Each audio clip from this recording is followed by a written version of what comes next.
Hi guys, welcome back to the channel. I hope you're all safe and doing okay. Today's video is on fragrances I've recently acquired, and if you've seen some of my shorts, these were featured in there. You might want to call this my last haul of 2021 because technically most of these were 2021 purchases, but let's call it a first haul of 2022. Some were gifts, some were purchased a while back but arrived only in December. A lot of these I've sampled before, two were blind buys, and in this video I will let you know my impressions. But before we get right to the fragrances, thank you again for clicking on this thumbnail. If you're new here, welcome. My name is Jane, and in this channel we talk about fragrances, particularly one for the hot and humid climate as I live in the Philippines. If you haven't yet, I would love it if you consider subscribing to the channel, hit the notification bell on, and make sure you give this video a big thumbs up. It will help the channel a lot.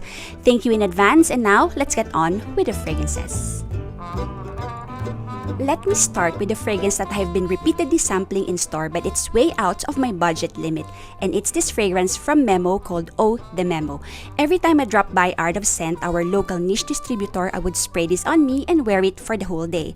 Leather, tea, and citrus, how unique is that mix? You definitely get animalic touches from the leather, but it is also what elevates and adds sophistication to this fragrance, and I don't know, makes this fragrance more relatable. Does that make sense? It is what stops this from smelling like any other tea and citrus perfume. Tea plus crisp citruses gives this a delightfully fresh opening, and that freshness runs throughout the life of this fragrance. The tea here is more leafy green smelling rather than dried and fermented, enhancing that citrus freshness even more. If you've smelled Wulong Cha from Nishane, it's its more sophisticated, classier, more elegant counterpart, one who prefers leather handbags rather than backpacks. Very daytime appropriate, tropical climate approved, versatile in my opinion. You can definitely dress this up or down, and this is a big compliment getter. Unisex, though a tad sweeter than some men might like, but that leather in there will definitely appeal to the male in the group. It's a daytime leather scent, so it's a super winner. Linear but definitely maskier as it settles down into a skin scent. Longevity, oversprayed around 6 hours on me, projects beyond arm's length, so people can definitely smell this. Sample on skin just because leather can be tricky, but this is one of those easy wearing ones, so I hardly think anyone will find this offensive. How I ended up with a bottle is because all Memo fragrances are on discount at Art of Scent since October, and I think until now. Plus, a discount coupon I'm saving, so I got this for a very good value. About the price of a Chanel fragrance thereabouts. Do not pay full price please, even I don't think I can justify the original retail. Eau de Memo, Eau de Parfum by Memo Paris, excited to wear you in 2022.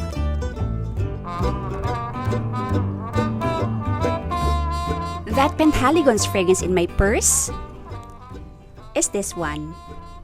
Bought this a while back when the channel hit 1,000 subs, but only got this in early December. Wore this as my SOTD on our 7th wedding anniversary dinner, and I have been reaching for this quite a lot. And you do have to spray a lot. This isn't a fresh fragrance, but it wears light and soft, so you have to overspray.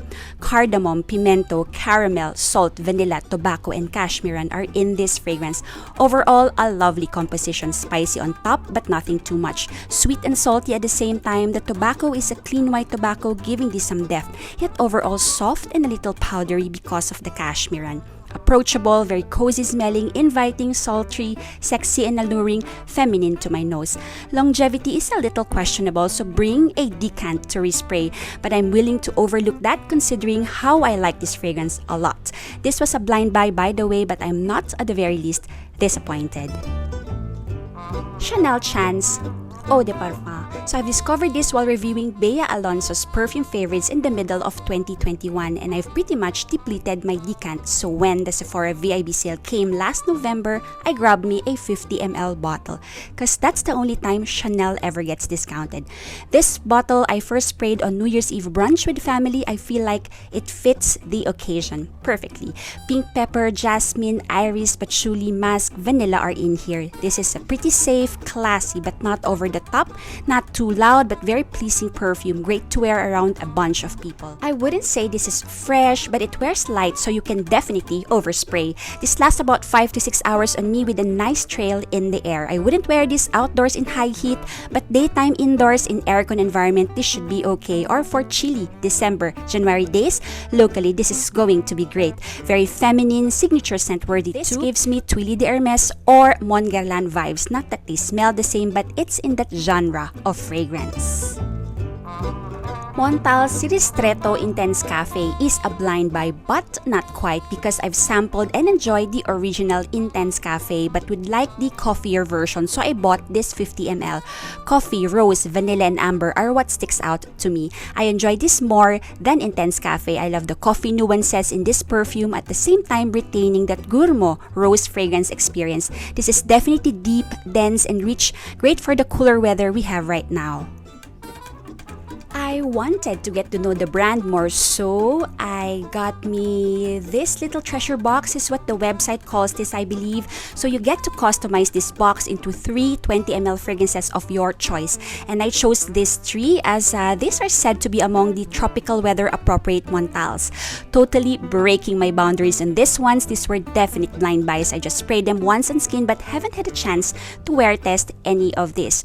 So I have a dark purple, which I believe is a fruity rose musk perfume. To be honest, it's quite reminiscent of the Intense Café DNA. Do you get that?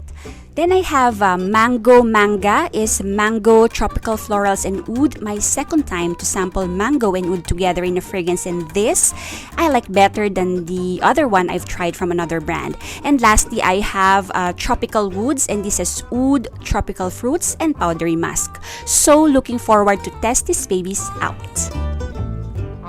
For Christmas, my husband got me Maison Francis Cardigan's Baccarat Rouge 540 the Extrait in the red bottle. I believe this is known far and wide as one of the best perfumes ever created. I won't bore you with the repeated praises and note breakdown. Just know that between the OG and this Extrait, this shows up on my skin. I don't get nose blind to this. I find this more feminine, creamier, and nutty, and this wear softer, less of a beast than the original. Longevity I find to be far shorter as well. I don't know why this is pricier. I wore this as my Christmas Eve, Christmas Day SOTD and received compliments. December is a month full of celebrations, as it is also my birth month, and for my birthday I unboxed the pretty Oriana. This came late November, early December, but only opened this after Christmas. I bought this from one of the perfume sales last quarter. OMG, this is really so good. I blind buy, but I felt like I hit a jackpot on this one. This is one of those fragrances that the whole is better than the sum of its parts. Yes, there's orange blossom, there's marshmallow, there's whipped cream, there's fresh citrus, there's berries, musk, but overall, I get more. I get a perfume so good, I don't know how to describe this yet, except that I can't stop myself from spraying this one on me. I might run out really soon. I know some people smell Hubba Bubba bubble gum or chiclets gum, dryer sheets, and whatnot. Some find this disappointing vis-a-vis Delina from the same brand, or Love by Kilian, or Sintra by Memo, or Jumauve Noël by Parle-moi Perfumes. But if this were a person, I'm sure it feels very sad being compared to successful releases and other similar impressions of its DNA, because in and by itself, it truly is an excellent composition. Not perfect as we all are, but it's really good on me. What can I do? Plus, this bottle is to die for. I will probably do a separate review of this fragrance, wear this through the warmer months for a full impression, and I hope I have enough until then.